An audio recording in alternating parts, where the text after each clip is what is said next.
At the confluence of the three rivers, the Ohio, the Allegheny, and the Monongahela, we are here at Pittsburgh's Acrisure Stadium. Tonight, it's the second of our Monday night doubleheader, as it'll be the Cleveland Browns taking on the Pittsburgh Steelers. The second of two games tonight, it's the Browns and Steelers underway to wrap up Week 2.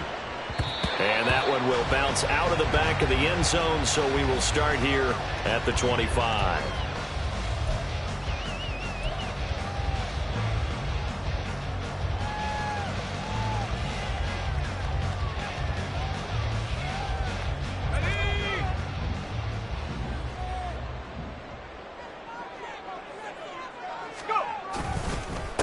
Now the third-year man, Najee Harris, and he'll fight forward on the straight-ahead running for just a couple of yards, second down.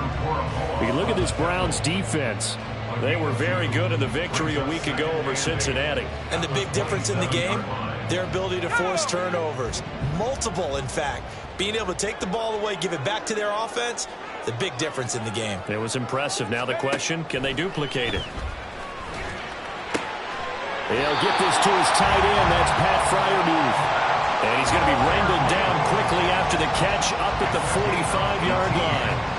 Well, first drive here and the first time that we've called a big tight end's name, but I can assure you this, Charles, it won't be the last. No, it won't, because when he gets going, now it opens up opportunities on the perimeter because that'll draw the defense towards him in the middle of the field. Now your wide receivers will get involved as this game goes on. And this one's going to go the wrong way. Losing yardage back at the 42.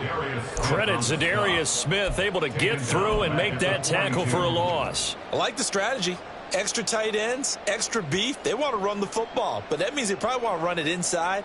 If you get strung out on the perimeter, you're in peril. Yeah, we saw the result, negative yardage.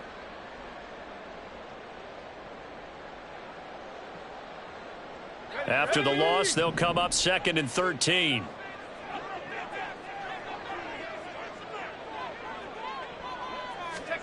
Now Pickett. Out route, and he connects with Freiermuth. They really love to get him into one-on-one opportunities, and this is one way. Work him out of the slot and create a mismatch. Who's going to cover him? Corner, safety, linebacker? He's got a way to beat all of those positions.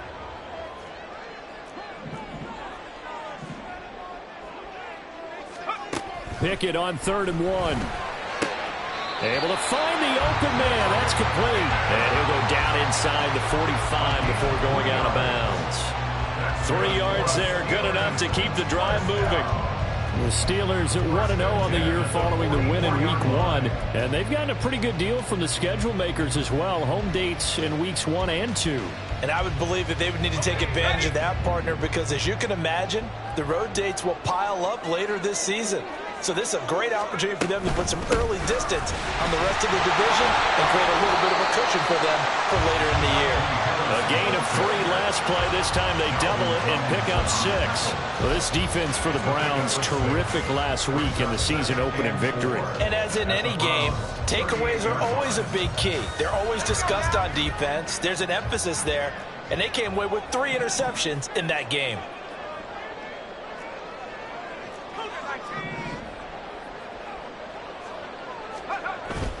Pickett going to bootleg it. And this throw incomplete. And the defender all over it that time, and it's going to lead to 3rd down. You look at this Browns defense.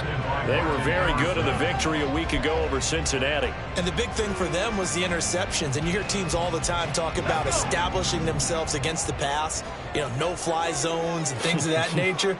This group had a bunch of them in last week's game. From the gun on third down, Pickett.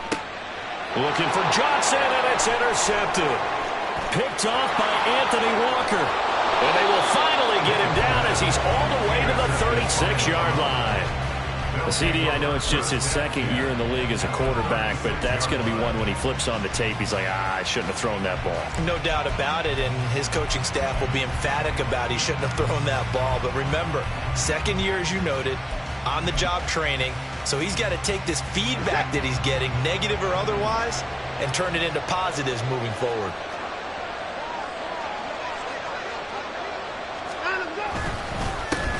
Now the NFL's third leading rusher last year, it's Nick Chubb. And he's going to be met at the line of scrimmage and taken down. Alex Highsmith there on the tackle. As usual, the hallmark of a good run defense, linebackers making plays near the line of scrimmage. Absolutely nowhere to run there. 2nd and 10.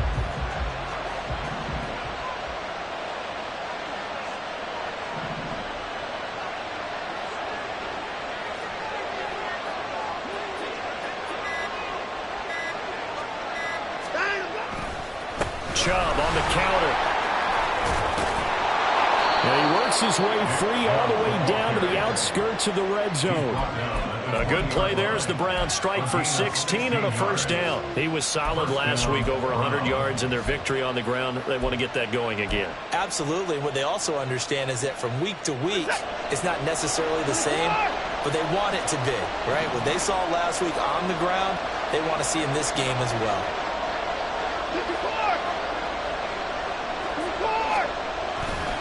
On first down, they'll run with Chubb. And he'll take it into the end zone for a Browns touchdown. Nick Chubb, his second rushing touchdown on the year. And the Browns use the early turnover to get on the board first here in this one. Gold with the extra point, and it's now a 7-0 game.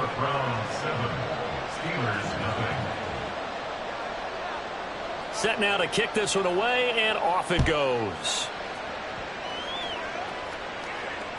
And that one will bounce out of the back of the end zone, so we will start here at the 25.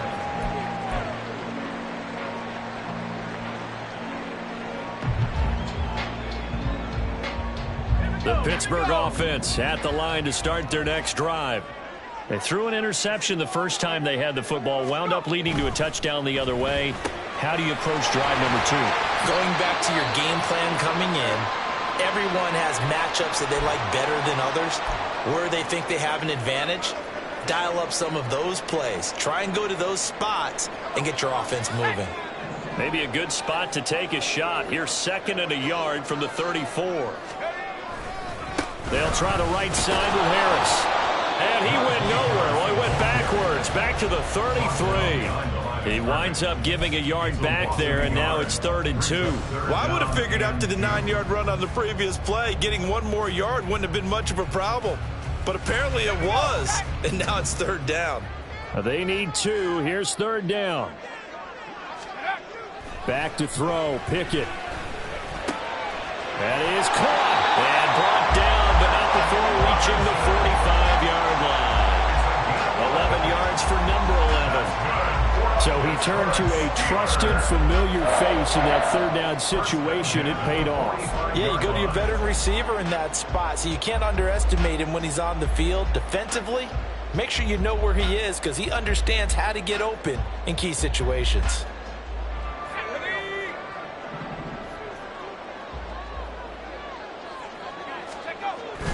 Pickett now to throw off the play fake. Open man, there's Darnell Washington. Touchdown! Darnell Washington, his 2nd touchdown on the season. And the Steelers are an extra point away now from tying this ball game. Chris Boswell now for the extra point. It's up and good. So these teams match touchdowns here in the first quarter, and we're tied 7-7. 7 now as they kick it away. And no return on this one. It's a fair catch, a signal for and taken.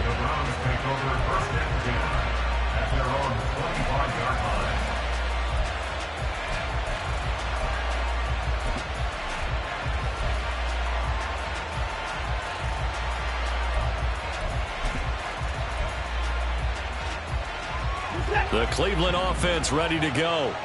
Now, early on, you know, Charles, every game could be called a measuring stick game. But I think when it comes within your division like this, it's a measuring stick game with a little extra intrigue. I would agree with that totally because all division games have a little extra to them. But I like where this game is situated because at this stage of the season, it has that little extra juice. But at the same time, it's not a make or break if this were, let's say, week 15, 16, somewhere in that neighborhood.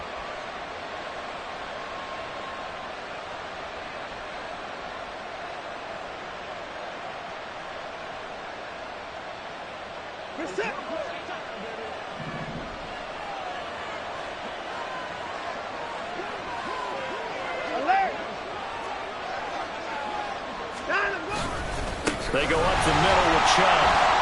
And he is swallowed up right at the line of scrimmage. Officially no gain on the play, and it's second down. He can rack up those tackles in bunches in the run game from that middle linebacker spot. And what he has to do is make sure he congratulates the guys in front and tells them thanks a lot because as the guy in the middle, the Mike linebacker, you're counting on your front three, your front four, your front five, whatever you've got in front of you to take up all the blocking, allow you to roam and hit, and that's what he did on that play. Against a team coming off a win just as your team did the previous week, you talk about being physical all game long. Sometimes being physical is just being on the spot and helping force the incompletion. Throwing on third down, Watson. Working the middle of the field, and he's got a man complete. And they'll get this well past midfield before being stopped just before the 35. A gain of 32 that time. A very nice job right there, working the middle of the field, able to create some separation, and then utilize it to not just make the catch, but turn upfield once he got the ball in his hands.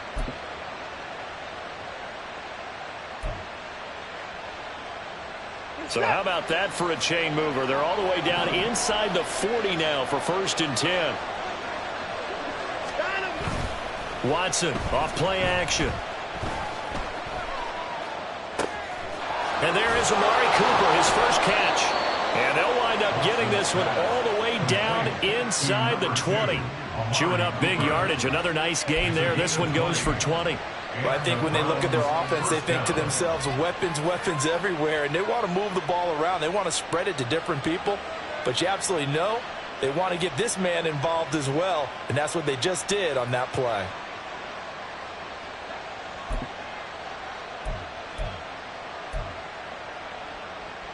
So from inside the 20, here's 1st and 10 at the 18.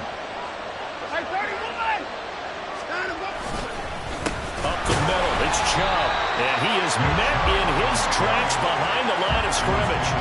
Officially, it's a 1-yard loss. That's going to bring up 2nd and 11. And Cameron Hayward's ability to take on blocks, hold the point of attack, and get upfield serves him very, very well. What a nice play there. Yeah, he can take on blocks because he's built like a block.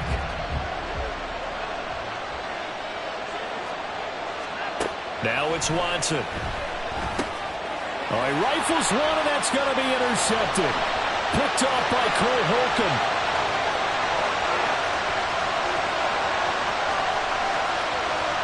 And he brings this one back. It's a pick six for a Steeler touchdown. Charles, he was looking for just a short throw, kept it in range for the rare linebacker pick six. And give him full credit for his focus. He just kept the quarterback in his sights, and where he was looking to throw, he positioned himself perfectly to be there for the interception. He made the play of the game for his defense right there. Boswell good with the extra point, and that makes the score 14-7. Through one quarter, 14-7 our score.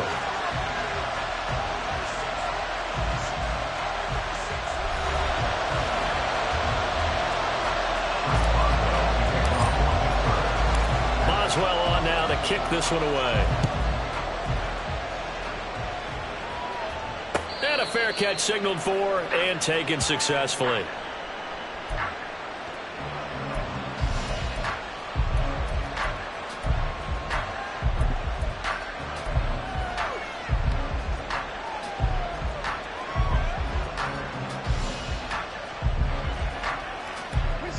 The Browns drive about to get started.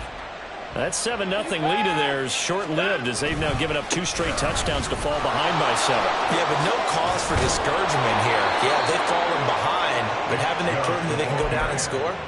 So what was the formula to get them down there the first time? Get back to something close to that, and maybe they can get this game tied up. A good run there off right tackle in an old-school NFL football. The right side of the offensive line, often known as the nasty side. The left side, usually the technical side. Kind of reminds me of the old Atlanta Falcons 2009-2010. That's how they constructed their offensive line. And space tough to come by there as he'll get maybe a yard to the 37. Yeah, things were pretty stacked up there in the middle of the line. A lot of bodies, not much space. I think ultimately he was fortunate to get anything out of that run. They work now on 2nd and 9.